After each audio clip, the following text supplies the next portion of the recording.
Hey guys, after I slipped into the topic of grief on my own the last time I tried to record this video, I really want to tell you something about letting go now that that's checked off.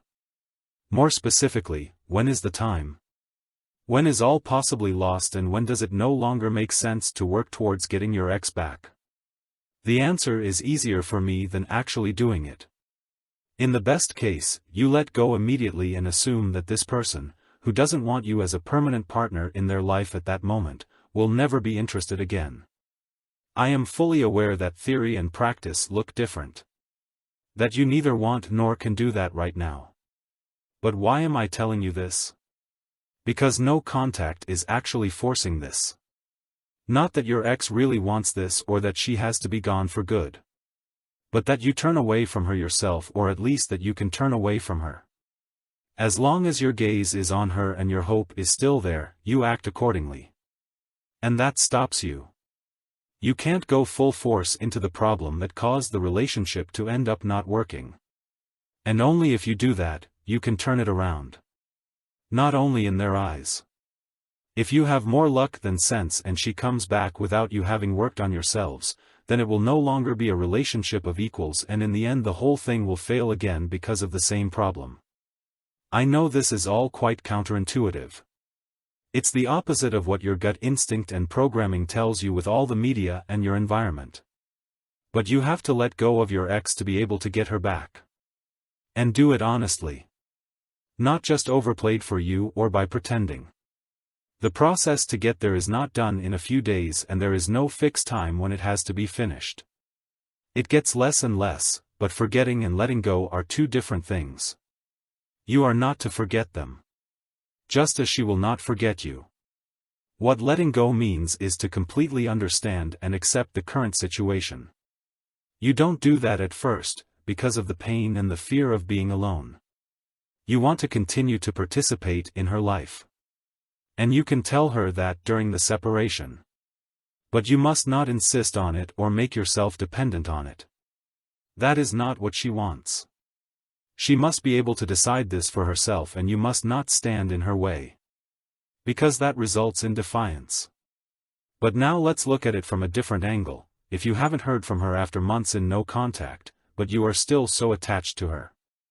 That this could happen is a legitimate concern, especially at the beginning of no contact. Among other things, this is the reason why you want to break no contact again and again in between. Because nothing obvious happens from their side. But it will get easier with time if you really stick to your part of no contact. The question of when to let go will no longer arise. If you want me to give you a time frame when you have no chance to get the ex back or that she will contact you at all, I can't do that. Every breakup is different. We don't know anything about her current circumstances. Whether she might have a new boyfriend. What you did or didn't do before and after the breakup. There are cases where the ex comes back after a month, but enough examples where she takes over a year to get in touch or there is no chance at all. For me it was usually around 6 months before the chance came. But I was always so much further along and didn't expect her to want it at all.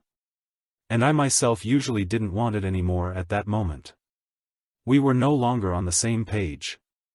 We had let go and it was perfectly okay. They didn't come back on their knees either. They wanted to know how I was doing and what I had been up to.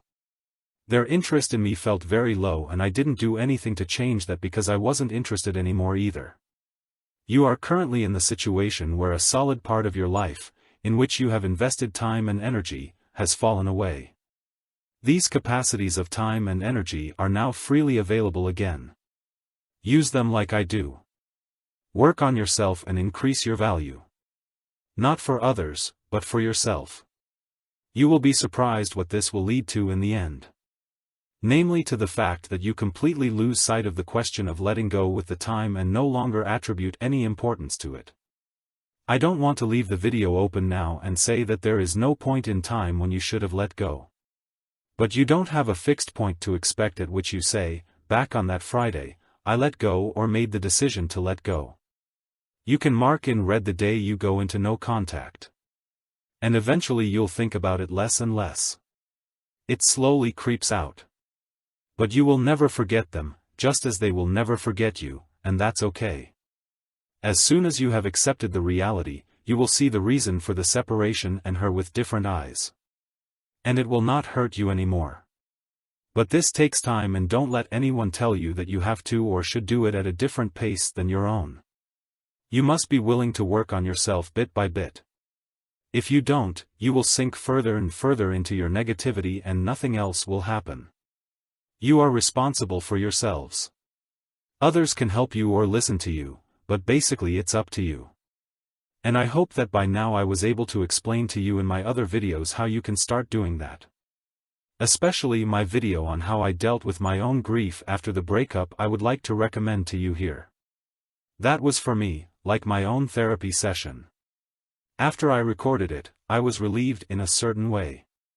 I hope I could help you. Take care, and until the next video.